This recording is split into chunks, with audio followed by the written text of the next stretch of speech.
Mauran yan in Dubai, guys. It's been 1 day and 1 night. Dubai 1%.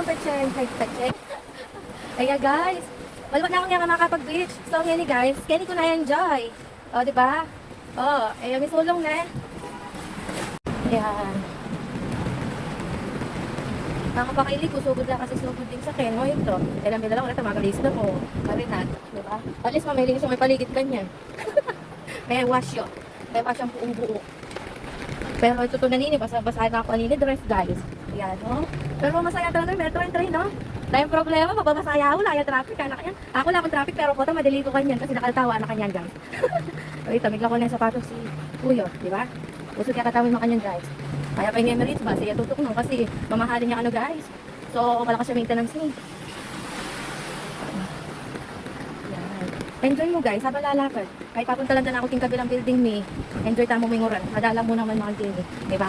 Sabi dapin, be happy. Sabi dapin, basta Pilipino. Alang problema karelo. Wait ko. Pati nang magkay, respondi ka rin mga traffic na enamila ko agad dyan nung.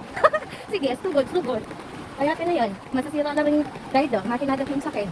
Balo na nung malalang danong guys. O siya, mag-aado ka guys kasi makabasa ng bag ko.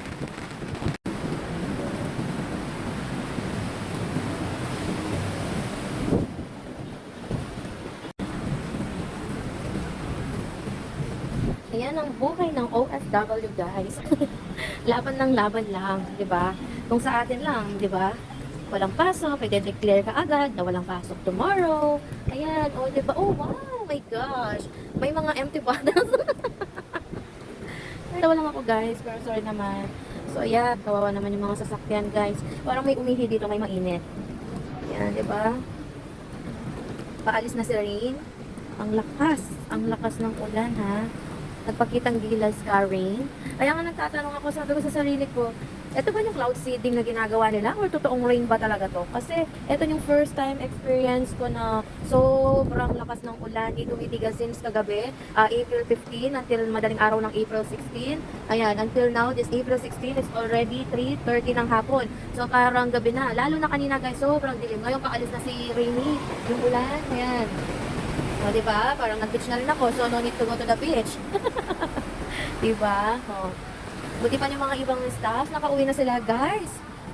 At kami, we are waiting for the time na lang para makalipat ng ibang building. And then, sasakay kami doon sa bus station.